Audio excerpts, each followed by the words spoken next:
Hello everyone, welcome back to another value-based video on how to build lean muscle. So the purpose of these videos is not to go into crazy detail and just flood you with random information that just sounds good, but to actually give you actionable steps that you can listen to, follow, and go and get results. And if you're thinking, why should I listen to this advice? These are some of the results we get with our clients. Coached over 100 now, been training myself for 8+ years, and been coaching for a few years now as well. In this one, as you've seen from the title, I'm going to break down the main reasons why what you're currently doing in the gym and how you're doing it is leading you to not see the results that you want to see. Now, you might have still made some progress, but if you're completely honest with yourself, the boat that I was in, if you look at an old photo of you a few years ago, you probably actually haven't changed much.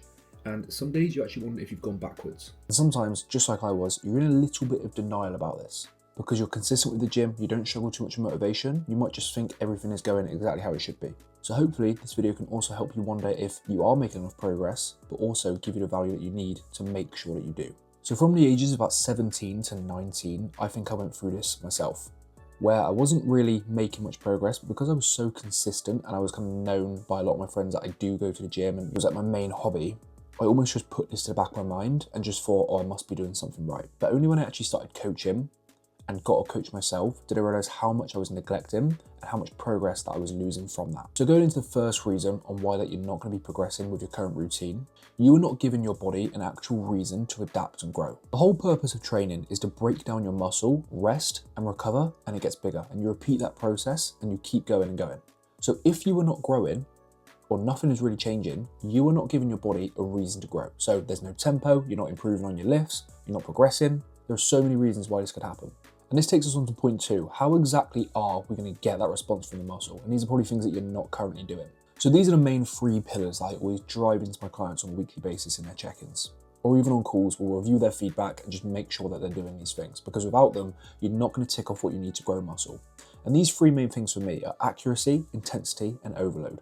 So starting with accuracy, let's just give the best example. If you're doing like a lat pull down and you're feeling that in your shoulders or your biceps or your forearms, something is wrong. You're probably not doing it right, whether it's the form or that exercise just does not click with you. So the example I like to give as well is your body has no idea what a dumbbell curl is. All it knows is if the muscle is getting what it needs to give that response to break it down and grow. So just because you're doing a dumbbell curl, it doesn't necessarily mean you're hitting the bicep. If your form is a little bit off, you're swinging, your elbows aren't locked in place, there's no tempo, there's no control, you're going a bit lighter than you should be, you're not hitting failure. Just because you're doing the motion, nothing's actually going to change. So accuracy is all about making sure we have a plan built around the movements that you can contract with, you enjoy, but most importantly, the form is there to accurately hit the muscle that we're trying to hit. This is why you'll hear a lot of people say that a bench press, for example, might not actually be the best thing for chest growth, because you can't be super accurate with the form. Can't really hit failure and accurately target that muscle. Moving on to intensity. Now we have accuracy and we have a plan around movements that we can be accurate with. Every movement is structured to sculpt that part of the body. We need to be intense in that movement. Again, you still give yourself the same issue. Just because you're being accurate on a dumbbell curl, if you're not intense enough, you're still not going to get the response. So you can't have one without the other. And when it comes to intensity, there are so many things you can do, but the main one you can apply today and you're going to feel without really having to worry about much else is when you find a movement you're accurate with. So let's say your favorite movement is like a Smith machine incline bench press, for example. Next time you go on that, on the way down, control for 3 seconds, pause at the bottom, push back up and pause at the top. All you're doing here is just including a bit of a tempo. So you're not just exercising with weights or pretty much doing aerobics with a weight in your hand.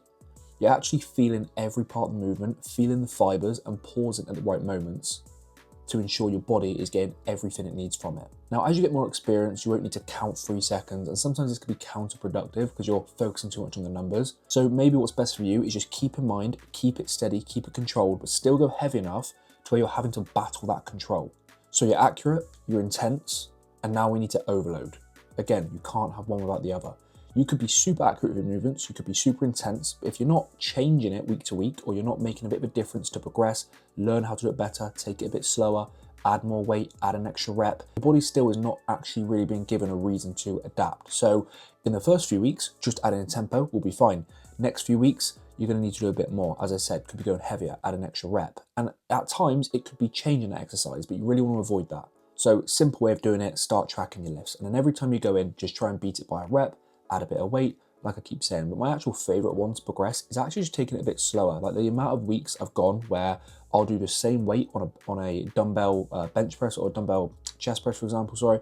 The amount of times I've done that and I might hit my max rep range, so 8 reps, but I won't go and increase the weight straight away because I know I could do those reps a lot smoother, and actually getting those 8 reps smoother is more beneficial than just throwing on an extra couple kilos. You need to keep remembering your body doesn't just know what this means, it only knows what it feels. So lastly, number 3, the most important one, putting all of this knowledge into an actual strategy.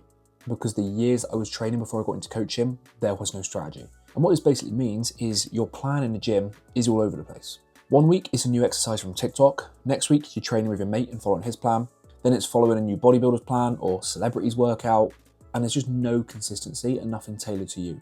And what you're not allowing your body to do here is gain consistency and actually progress at these movements. You might have heard the term shock the muscle. It does not mean doing something different every day. That's not shocking the muscle. Shocking the muscle is giving it a response to grow week to week. So if we go back to point 2, where I said you need to be accurate, intense, and overload each week, not having a consistent plan week to week is literally stopping you from hitting those 3 pillars which are the most important. So you just need a plan in the gym, 3 to 5 days a week, repeating the same movements on a Monday, same movements on a Tuesday, Wednesday, whatever days you're training. I know it might sound a bit mundane, obviously mixing a few things here and there when needed. And what this allows you to do is track the weight week to week, get better at the tempo, get better form, and actually master those movements so you can actually progress. So to summarize those points so you can take them away right now and start getting into it, you have to start with a consistent plan in the gym. It doesn't have to be super specific to certain body parts, just know what movements you're doing on each day.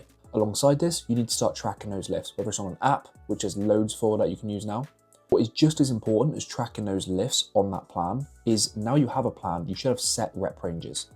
So not just doing 3 sets and seeing what happens, but going into the gym, warming up, and let's say you're starting with a Smith machine incline bench press, you know exactly how many reps you need to do each week.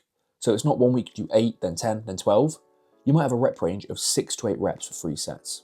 So let's say you do 60 kg for 6 reps, you keep at that weight until you can do it for 8. Then once you hit 8 reps, you do 70 kg for 6 reps, and you just keep working through it like that. You have the plan, you have the rep ranges, you're tracking your lifts. Now you just need to be accurate, make sure every movement you're doing is actually hitting that muscle group, and if not, look into why. Be as intense as you can and have efficient rest. And a little bonus point of how you can make it more intense without really having to think about too much. When you next train, think of getting intense within each rep, not within the whole session itself. Because when you say get intense within a session or a set, what I imagine is music really loud, get hyped up and try to bash out some heavy reps, not giving your body what it needs. Whereas if you get intense within every single rep and every single second within that rep, when you next go and do some sort of bench press movement, I keep using that example because it's very simple, but if you go and do some sort of chest press, bench press movement and you're thinking of getting intense in that set, what that would then mean is you're getting intense on the way down, stretching the pec, you're getting intense in the pause at the bottom, getting intense in the whole pushing phase back up, and you're getting intense at holding it at the top. And you go again, go again. That is way more beneficial than getting intensive in a set. Because as I said, when I get intensive in a set, I'm normally just bouncing the weight off my chest, not doing anything. Just exerting loads of energy for the absolute sake of it. So these are all simple points you can write down and go and follow right away. We also have a free plan linked in the description of this video, which pretty much covers all of these points within a training plan already made for you. There's video links on how to do each exercise in detail. There's a few webinars on there as well, just to help out in a bit more detail. So feel free to go pick that up. I'll see you in the next one.